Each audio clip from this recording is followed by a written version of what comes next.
Be me. 38, HR director at insurance company in Austin, Texas.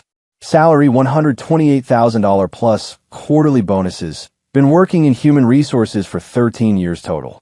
Company is called Lone Star Insurance Group. We do commercial and personal insurance across Texas. Regional firm, about 450 employees spread across 5 offices, headquarters here in Austin. We underwrite policies, process claims, manage risk assessment, typical insurance operations. My department is corporate HR, team of 12 people handling all HR functions for the company. Recruitment, compensation, benefits administration, employee relations, compliance, training. Report directly to Chief Operating Officer. Sit on executive leadership team. Been with Lone Star for 5 years. Started as HR manager. Promoted to director 18 months ago. Office culture, when I arrived, was very traditional, buttoned-up corporate insurance environment.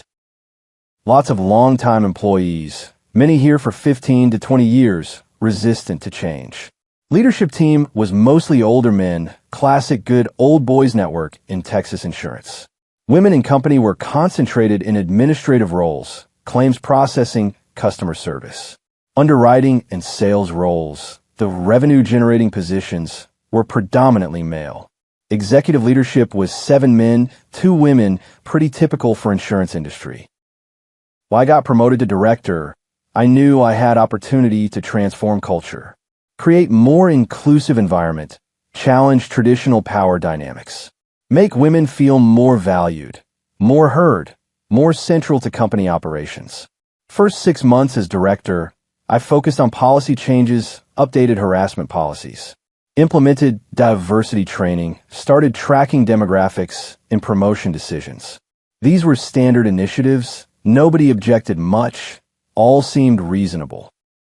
But I wanted to do something more visible, more symbolic of cultural shift, something that would physically demonstrate commitment to centering women's voices.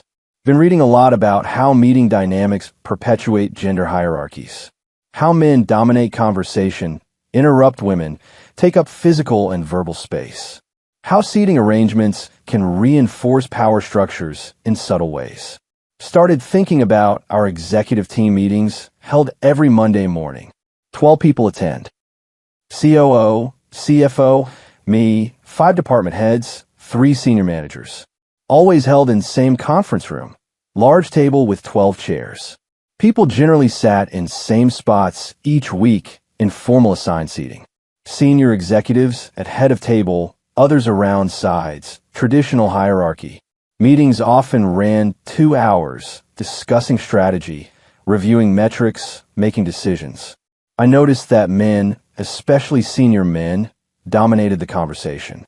COO would call on male department heads first. Their input seemed to carry more weight. When women spoke, they were interrupted more frequently. Ideas sometimes dismissed. Classic meeting dynamics that research shows happens everywhere. Month 8, as director, I proposed change to executive team meeting structure. I want to try something different to make our meetings more inclusive. COO asks, "What do you have in mind?" I propose that in executive meetings, women sit and men stand. Complete silence in the room. Everyone's staring at me. CFO, man named Richard Torres, 54, finally speaks. "I'm sorry, you want men to stand through entire meetings." Yes, as a symbolic gesture to center women's voices and contributions. Meetings run 2 hours. You want men standing for 2 hours. It's temporary discomfort that creates space for women to be more present. Director of Claims, woman named Patricia Moore, 48, looks uncomfortable. I appreciate the intention, but this seems extreme. Extreme situations require dramatic interventions to shift dynamics. Director of Underwriting, man named Stephen Walsh, 51, pushes back. This is performative and frankly insulting. We should focus on actual inclusion. Physical space matters. This is actual inclusion, making it visible. COO is clearly uncomfortable but doesn't want to oppose diversity initiative. Let's try for 1 month, see how it affects meeting dynamics. I'm pleased, got approval despite the skepticism. Next Monday, executive team meeting, I remind everyone of new format. Remember, women will be seated, men will stand during today's meeting. The 7 men exchange glances, clearly unhappy, but they stand. 5 women, including me, take seats around the table. It's immediately awkward. The visual is stark. Men standing around the perimeter. Richard, the CFO, tries to participate from standing position near the wall. He's holding notepad, trying to reference documents, clearly uncomfortable. Stephen from underwriting is shifting his weight, visibly annoyed. COO leads meeting from standing position at head of table, looks ridiculous. Meeting runs 90 minutes. Men are clearly uncomfortable by the end. One guy, director of IT, named Marcus Johnson, 46, has back problems, visibly struggling. After meeting, Richard approaches me privately. This is humiliating and unprofessional, treating people differently based on gender. It's temporary measure to highlight power imbalances by creating different power imbalance in the opposite direction. If you're uncomfortable, that's the point. Discomfort drives change. He walks away frustrated. I document his resistance to inclusion efforts. Week 2, executive meeting, same format. Men stand, women sit. This time the men come prepared. Some bring documents printed out. Marcus brings cushion mat to stand on for his back. I tell him to remove it. The point is to experience discomfort. Accommodations defeat the purpose. I have chronic back pain. Standing for 2 hours causes real physical issues. We can discuss accommodations after the pilot period ends. He's clearly in pain by end of meeting, limping as he leaves. Patricia, the claims director, speaks to me after. This is getting cruel. Marcus is genuinely suffering. Change requires sacrifice. Everyone needs to participate. But we're causing physical harm to make symbolic point. Symbols matter. They shape culture. This is important work.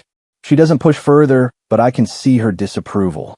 Week 3, Stephen from underwriting is openly hostile in the meeting. He's standing against the wall, barely participating, arms crossed.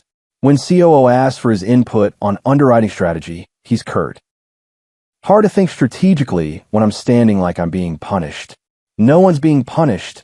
We're creating inclusive environment. By literally putting men in subordinate physical position. This is insane. COO intervenes. Stephen, let's stay professional and focused on agenda. But the tension is obvious. The men are resentful. Meetings are becoming hostile. After that meeting, 3 male executives request private conversation with COO. They express concerns about the standing policy, call it discriminatory. COO brings their concerns to me. The men are really struggling with this format. That's the point. They need to experience what it's like to be marginalized. But we're creating hostile work environment in the opposite direction. We agreed to 1-month trial. We're 3 weeks in. Let's complete it. He reluctantly agrees, but I can tell he's not fully supportive anymore. Week 4, final week of trial period, things escalate. Marcus, the IT director with back issues, doesn't show up to meeting. I email him during meeting. Your absence from executive meeting is noted.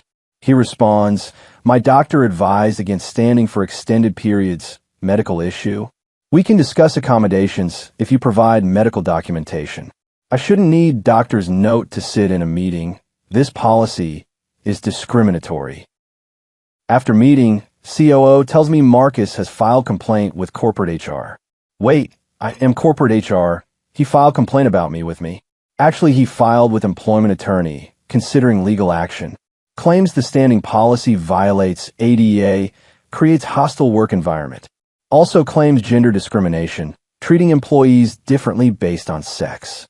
This is serious. Legal complaint from senior director. COO is concerned now. We need to end this policy before it becomes bigger issue. We're 1 week from completing the trial. We should finish. Marcus has legitimate medical condition. Forcing him to stand could be ADA violation. I told him he could provide medical documentation for accommodation. The accommodation should be allowing him to sit like a normal meeting. I'm frustrated. The men are using medical excuses to avoid uncomfortable change. Or they have legitimate medical issues that our policy is exacerbating. I agree to suspend the policy while we review legal concerns. Send email to executive team. Standing policy is temporarily suspended pending review. Month 2, I decide to expand the initiative beyond just executive meetings. If standing policy is too controversial, I'll implement it in my own HR department. I have full authority over my team, don't need approval from COO. HR team is 12 people. 8 women including me, for men. Men are Tom Bradley, 41, HR manager reporting to me, handles employee relations. Jake Morrison, 33, benefits administrator, manages health insurance and 401k. Carlos Mendez, 29, recruiter, handles hiring for all departments. And Daniel Kim, 27, HR coordinator, does compliance and administrative work. These are my direct reports. I can set meeting policies for my team. Department meetings are weekly, typically 1 hour, discussing ongoing projects. I announced new policy in Monday staff meeting. Going forward, our department meetings will have women seated, men standing. This is part of our commitment to modeling inclusive practices. Tom, my HR manager, speaks up immediately. I thought executive team decided this policy was problematic. Executive team suspended it. I'm implementing it in my own department. This seems like gender discrimination, treating people differently based on sex. It's equity practice, creating space for women's voices to be centered. Jake, the benefits administrator, adds, for a 1-hour meeting, is this really necessary? If it's not necessary for 1 hour, why would it be necessary for 2 hours? I'm getting pushback from my own team. This is disappointing. This is not up for debate. This is the policy going forward. The 4 men exchange looks, clearly unhappy, but they stand. First HR department meeting under new policy goes poorly. The men are visibly resentful, participating minimally. Tom, who normally leads several agenda items, is terse and disengaged. Women on the team are uncomfortable too. The dynamic feels forced. After meeting, my assistant, woman named Jennifer Park, 36, speaks to me. The standing policy is making everyone uncomfortable, including the women. It takes time to adjust to new practices, but it's creating tension that's affecting our team cohesion. Team cohesion is less important than modeling inclusive practices. Week 2, the resentment grows. Tom requests one-on-one meeting. I need to discuss the standing policy. It's affecting my ability to work effectively. How is standing in meetings affecting your work? It's disrespectful and demoralizing, being treated differently based on my gender. You're experiencing what women have experienced for decades in workplace. No, I'm experiencing discrimination. There's no historical justification for treating me this way. I'm not going to debate this. The policy stands. He leaves frustrated. I note his resistance in his performance file. Week 3, Jake and Carlos both submit HR complaints. Not to me, they go directly to COO, my boss, claiming gender discrimination. Their complaints are detailed, documenting the standing policy, citing Title VII, claiming disparate treatment based on sex. Also noting that policy was already suspended at executive level, but I continued implementing in my own department. COO calls me in for meeting. He's serious, more serious than I've seen. I need you to end the standing policy immediately in your department. I have authority to set policies for my own team, not policies that violate employment law and create discrimination complaints. I'm creating inclusive environment. You're creating legal liability and hostile work environment. He orders me to end the policy. I reluctantly comply. Send email to department. Standing policy is suspended effective immediately. But damage is done. The 4 men in my department are now actively hostile. Month 3, things deteriorate rapidly in HR department. Tom, Jake, Carlos, and Daniel are doing minimum required work. They participate in meetings but offer no extra effort. no initiative. Tom used to mentor junior staff. Now he just does his assigned tasks. Carlos used to proactively source candidates. Now he just posts jobs and waits. The department morale is terrible. Women feel caught in the middle. Jennifer tells me privately, the men have checked out.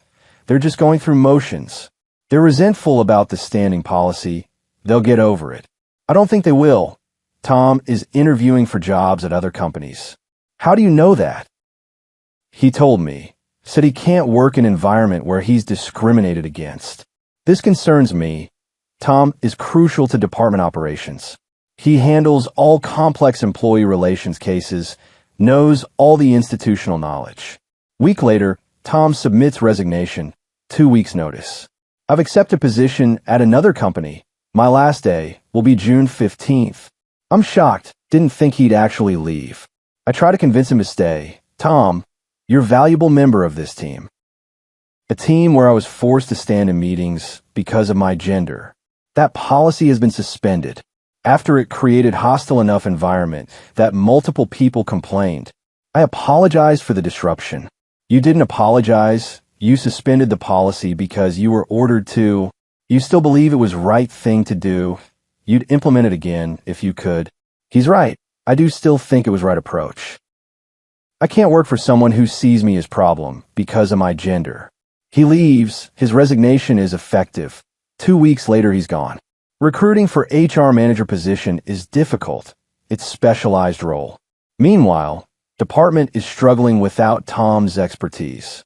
Complex employee relations cases are piling up. I have to handle them myself. Taking time away from strategic initiatives and leadership responsibilities. Month 4, Jake Morrison, benefits administrator, also resigns. I've accepted position at competitor. Will finish out the month. Jake, we need you. Benefits administration is critical function. You should have thought about that before implementing discriminatory policies.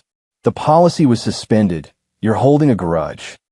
It's not grudge. It's principle. I won't work where I'm treated differently based on gender. He leaves too. Now I've lost 2 of 4 male HR staff members. Department is down to 10 people, 8 women and 2 men.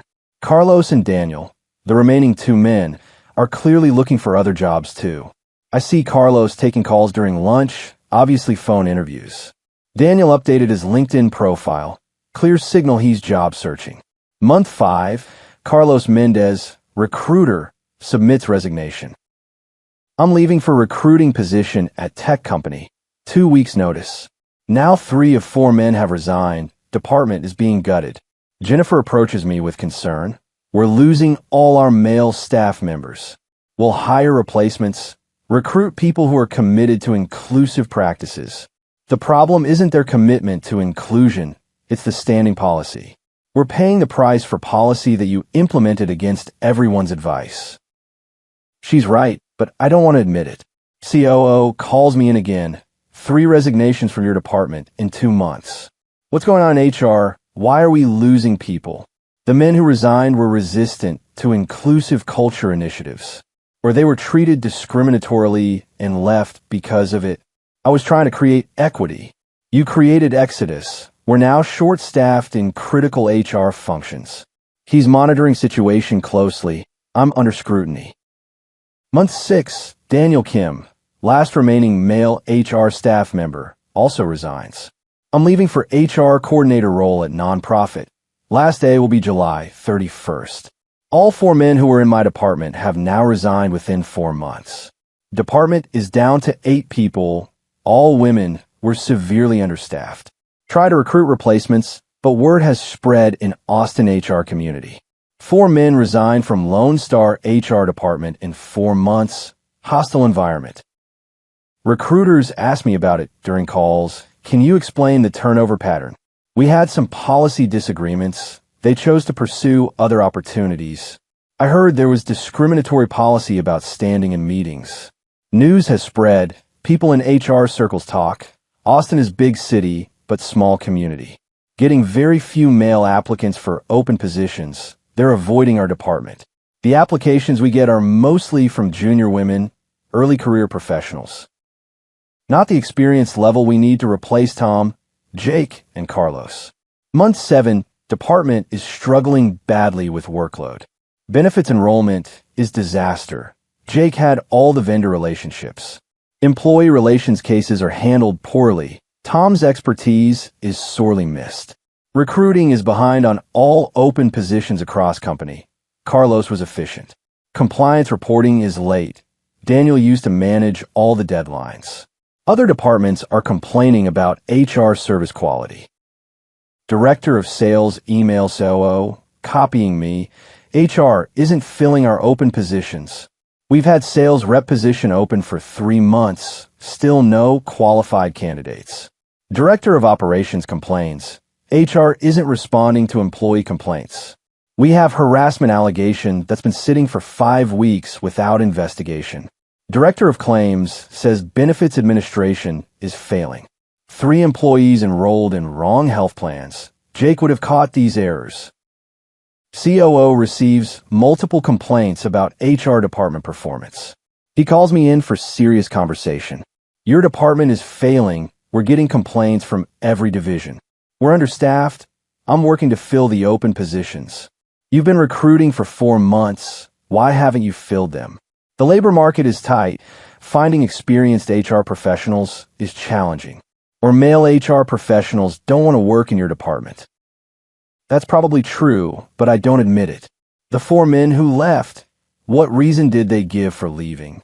Various reasons: career advancement, better opportunities. They all cited the standing policy in their exit interviews. Said they felt discriminated against, couldn't work in that environment. He has the exit interview documentation. All 4 men said the same thing. This is pattern of discrimination that has destroyed your department's functionality. I was implementing inclusive practices. You were implementing discriminatory practices that drove away qualified employees. Month 8, COO makes decision. I'm called to meeting with him and head of legal. Legal counsel is woman named Sarah Mitchell, 52. She's reviewed everything. We've analyzed the situation in your department over past 8 months. The standing policy, the subsequent resignations, the performance decline. This creates significant legal liability for the company. She shows me documentation, the 4 resignation letters. All 4 men cited discriminatory treatment as reason for leaving. All 4 mentioned standing policy specifically documented in exit interviews. Jake and Carlos filed formal complaints before resigning. Those are on record. Marcus from executive team consulted employment attorney. Letter is in file. You implemented policy that treated employees differently based on gender. After being told to suspend it at executive level, you continued it in your department. This resulted in 4 resignations, all citing discrimination. Any one of these former employees could file EEOC complaint or lawsuit. The evidence is documented in their exit interviews and formal complaints. COO is direct. We're terminating your employment effective immediately. For implementing discriminatory policies that created hostile work environment. I was trying to create inclusive culture. You created discrimination, lost 4 qualified employees, destroyed department functionality. The intent doesn't matter. The impact is what matters. And the impact has been devastating. Walkout that afternoon. 5 years with company ended. Severance is minimal. 2 weeks pay. They're not feeling generous. 1 month after termination, I'm 39, unemployed, searching for HR director roles. But news is spread quickly in Austin HR community. Everyone knows what happened. HR director at Lone Star implemented policy making men stand in meetings. Lost entire male staff due to discrimination complaints. Terminated after department performance collapsed. This is what recruiters see, what hiring managers hear. Can't get interviews at any professional companies. Reputation is toxic. The standing policy is seen as bizarre and discriminatory. What were you thinking is the question I get when people even return my calls. 3 months unemployed, burning through savings on rent in expensive Austin. Finally get offer, HR generalist at small manufacturing company, $52,000. From $128,000 director to $52,000 generalist. Massive career collapse. From leading department of 12 to being individual contributor. 6 months after termination, I'm 40, making $52,000 doing entry-level HR work. Processing new hire paperwork, conducting orientation, basic administrative tasks. Lone Star Insurance has hired new HR director, man named Robert Thompson. He's experienced director from another insurance company, conventional approach. His first priority is rebuilding the department, filling the 4 open positions. Post jobs for HR manager, benefits administrator, recruiter, coordinator. Within 2 months, he fills all 4 positions, 3 men and 1 woman. Word spreads that Lone Star HR is under new leadership, has fair policies. Male HR professionals are willing to apply again. Department stabilizes. Performance improves immediately. Backlog clears. Service quality returns.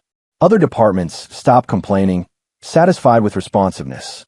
1 year after my termination, see article in HR industry publication. Lone Star Insurance rebuilds HR department after leadership change. Article doesn't name me, but everyone knows the context. Previous leadership implemented controversial policies that led to staff exodus. New director focused on professional standards and equitable treatment. Quotes from Robert Thompson about his approach. HR should model fair treatment for all employees regardless of gender. Policies that treat people differently based on demographics create problems, not solutions. We've rebuilt a strong team by focusing on capability and professionalism. Comments on the article are brutal, people sharing what they've heard. I know someone who worked there, said director made men stand in meetings. Virtue, signaling gone wrong, destroyed her own department. 2 years after termination, I'm 41, still making $54,000 as HR generalist. Will never be HR director again. That career level is permanently closed. The standing policy haunts my reputation. Everyone in HR knows about it. Run into Tom Bradley at HR conference. He was my HR manager who resigned first. He's now HR director at tech company, got promoted within year of leaving. We make awkward eye contact, haven't spoken since he resigned. He approaches, surprisingly cordial. How are you doing? Working as HR generalist, different company, smaller role. That's good. Generalist work has its rewards. Uncomfortable silence. Then I apologize. I'm sorry for the standing policy. It was wrong. I see that now. It was humiliating, treating people differently based on their gender. I thought I was creating inclusive environment. You were creating discriminatory environment, just with different target. He's direct, but not cruel. The standing policy made me feel like I was being punished for being male. Like my contributions didn't matter because of my gender. That's how women have felt in workplace for decades. Maybe, but creating that feeling for men doesn't fix anything. It just creates resentment and division. He's right. That's exactly what happened.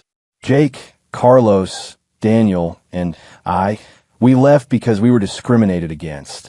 Not because we opposed inclusion, but because we were treated unfairly. We all found good jobs elsewhere. We're all doing fine. But you destroyed your career and damaged the department. Every word is accurate. What did you think would happen when you made men stand for hours? Did you think we'd suddenly become better allies? Or did you just want to make us uncomfortable as punishment? I don't have a good answer to that. I think you wanted to punish men for historical gender discrimination by creating current discrimination that achieved nothing except driving us away. He walks away to join other conference attendees, successful HR director. I return to my hotel, no longer relevant in HR leadership circles. 3 years after termination, I'm 42, still making $56,000 as HR generalist. Lone Star Insurance is thriving. Robert Thompson promoted to VP of HR. Department he rebuilt has 15 people now, grown from the 8 I left behind. Mix of men and women, all treated fairly, no discriminatory policies. Employee satisfaction scores for HR services are at all-time high. The 4 men I drove away are all successful in their careers now. Tom is HR director. Jake is benefits manager. Carlos is recruiting lead. Daniel is HR manager. All progressed normally after leaving toxic environment I created. They succeeded because they were capable, not because of their gender. 4 years after termination, see LinkedIn update from Jennifer Park. She's still at Lone Star, now HR manager, promoted under Robert's leadership. Her post talks about importance of fair and professional HR practices. Great HR means treating all employees equitably and supporting their development. Implicit criticism of my approach, though she doesn't name me. Comments from former colleagues agreeing with her philosophy. Several mention how much department has improved under new leadership. One comment from Patricia Moore, the claims director who witnessed executive meetings. So refreshing to have HR leadership that focuses on professionalism over politics. She's talking about the contrast with my approach. 5 years after termination, I'm 43, still making $58,000 as HR generalist. Still living in Austin, still working in HR, but career has plateaued permanently. From $128,000 director to $58,000 generalist. Lost $70,000 in annual income. From leading department to processing paperwork, complete career collapse. All because I implemented standing policy that made men stand in meetings. Thought I was making symbolic statement about gender equity. Really just discriminating against male employees based on their sex. Created hostile environment that drove away 4 qualified professionals. Destroyed my department's functionality and my own reputation. That's what I live with now, at 43, at $58,000. Former HR director who implemented discriminatory policy. Lost her entire male staff within 4 months. Terminated after department performance collapsed. Now working entry-level HR at fraction of former salary. While the men I discriminated against have successful careers, and the department I led thrives without me. All because I thought creating discomfort for men would somehow create equity for women, when really it just created discrimination, legal liability, resignations, and career destruction. For everyone involved, especially myself. That's the expensive truth I learned too late. You can't build inclusion through exclusion. Can't create equity through discrimination. Can't fix historical wrongs with current wrongs. Only destroy trust, careers, and departments. That's what the standing policy accomplished. Nothing positive, just destruction. And I'm the one who suffered most. Because I implemented it. Against everyone's advice. And watched my career collapse. As a result of my own discrimination. Disguised as inclusive practice. That was really just punishment. Based on gender, not behavior. That's what cost me everything. My position, my salary, my reputation. My relevance in HR profession. All gone because I made men stand. While women sat in meetings. And called it equity. When it was just discrimination. In the opposite direction. With the same destructive results.